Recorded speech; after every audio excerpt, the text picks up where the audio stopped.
Hey riders, welcome to another video in our adventure motorcycle review series. I'm Eric Lang with Ride Adventures. I've been guiding and riding motorcycle tours around the world for over 10 years now, and today we're going to review one of the most popular adventure bikes in the market today, Honda's Africa Twin, the adventure sports version. Let's get into character.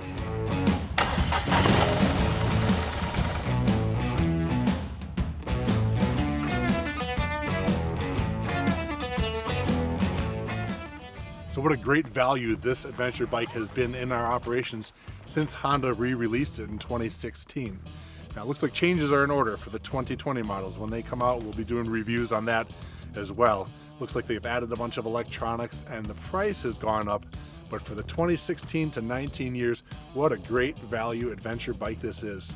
High performance, reliability, agility, capability, comfort, long distance traveling ability. You can ride with a passenger, no problem. As such, in our motorcycle rental operations around the world, we're actually changing quite a bit of the ratio of bikes that we've traditionally offered over the years. Instead of being so European focused with adventure bike offerings, we're now doing much more with the Hondas and, as you'll see, the Yamahas and other brands as well.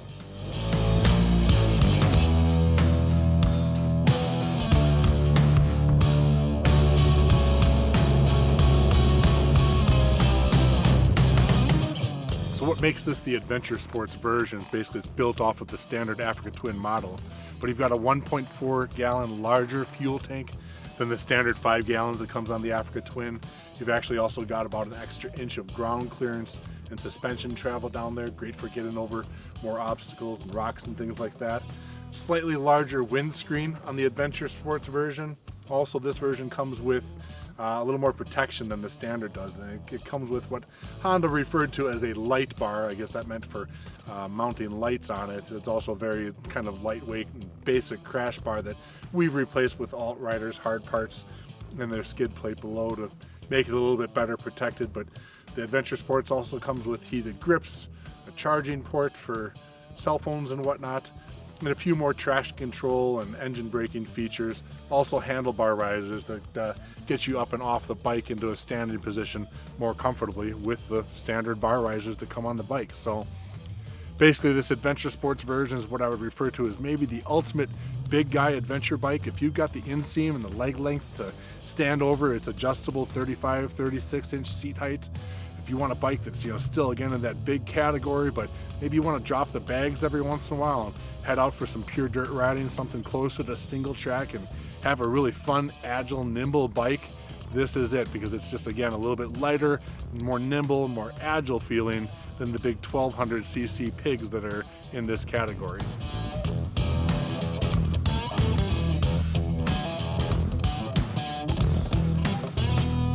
So let's get into the pros and cons on this bike, starting with the pros. And the first one being that we're talking about typical Honda reliability.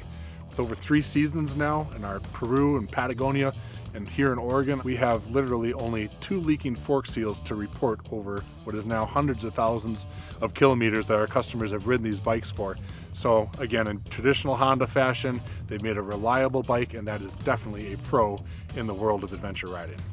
Another pro worth mentioning is just the overall agility and nimble nature of this bike. It's sort of slender, it's not as big and girthy as some other bikes are. It fits into that fun category more because of, again, what I like to think of is its overall, its shape and its style and what it rides like and how you want to ride it. So great agility, they made it fun instead of cumbersome. Another pro I like about this bike is that it's got a simple 10-to-1 compression ratio in the engine. So what that means is when you're in the tiniest little dirt village in Bolivia or wherever you're traveling, the 78 octane fuel that the little old lady might be pouring into your bike for you out of the jug is not going to be a challenge for a fairly low compression ratio engine to handle. It'll gobble that up, and even though bikes and their ignition systems these days are pretty well mapped to adjust for varying octane levels, it's nice to know that you've already got something that can handle just about every type of fuel out there. And that low compression ratio of only 10-to-1 is actually going to add up to longevity, what you'll get out of that engine. It's more likely to be a 200,000 or 300,000 mile engine, I guess you could say, as opposed to something that's more high compression, 12.5-to-1 ratio, where it's a little more heat, a little more stress being put on the engine. This engine you can probably get a long life out of. There is a con to this low compression ratio though, and I will mention that coming up.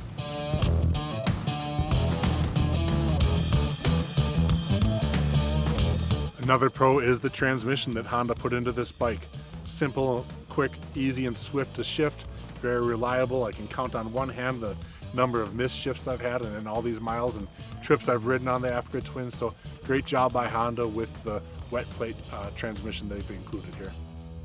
So another great feature Honda put on this bike is that you've got fully adjustable suspension. So you've got compression and rebound adjustability and preload, front and back on the bike. So you have to pull out the screwdriver to get the job done, hit the clickers, but it's pretty easy to do, and you can really fine tune with the number of clicks how you want your suspension to travel, how you're going to ride the bike given the situation that you're in. And it's really quite easy just to hit those clickers real quickly. So Honda actually also gave us a lot of great ride control options here electronically. If you're the kind of rider that likes to choose between whether you've got the traction control on or off, or varying levels of traction control, also engine braking and the power delivery, it's all right here with a couple of quick clicks. There are some set settings and a user mode that you can also choose your own settings for each level of what you want. Turn it all on or turn it all off, ABS as well. Great to have those options, and they can really come in handy for rain situations or dirt riding or whatever it is that you're going to be encountering. Another nice simple feature is that the seat is adjustable, a low position and a high, altering the overall seat height by only about an inch, but that's great for fitting it to your needs. And then last, I think it's a great bike in terms of the way it looks, the sound of it as well. Great rumble they put into this thing. You be the judge yourself, but I like it.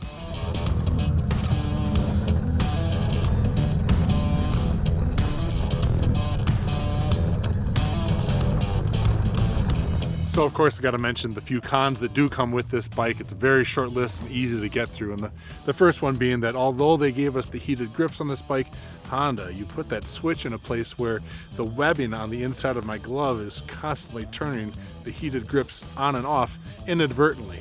I would just like a different position for that switch to be in. Not a big deal, but definitely worth mentioning. Also, I mentioned before the benefits of having that 10-to-1 compression ratio, right? Lots of fuels that you can handle around the world. The truth is, maybe with that, is that they did not make a wildly powerful engine. Now, it is an exciting engine. It sounds great. It's got fantastic vibrations and pulsations. You're gonna love the feeling and feedback of the engine. First, second, third, fourth gear, it's a beast. It's gonna jump, it's gonna make anybody smile. But if you're ever in a higher altitude situation with obviously lower oxygen available for the engine, maybe a little incline, maybe a lot of luggage, maybe going into the wind, you're in a passing situation where their fifth and sixth gear can be a little bit sleepy on this bike. And again, that's just why I'm saying that a 10-to-1 compression ratio, just naturally the engine is not as powerful as perhaps 11 or 12-to-1 might be.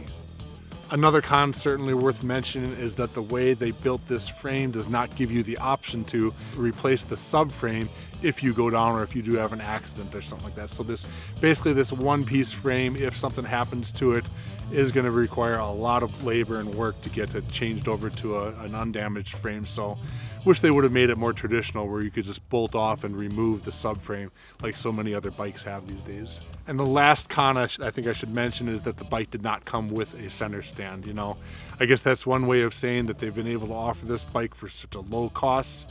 Having another $200 or $300 option missing from when you buy it from factory, of course, puts that sticker room price at a lower point, but you'll probably want to have to add that center stand aftermarket on your own after you buy it.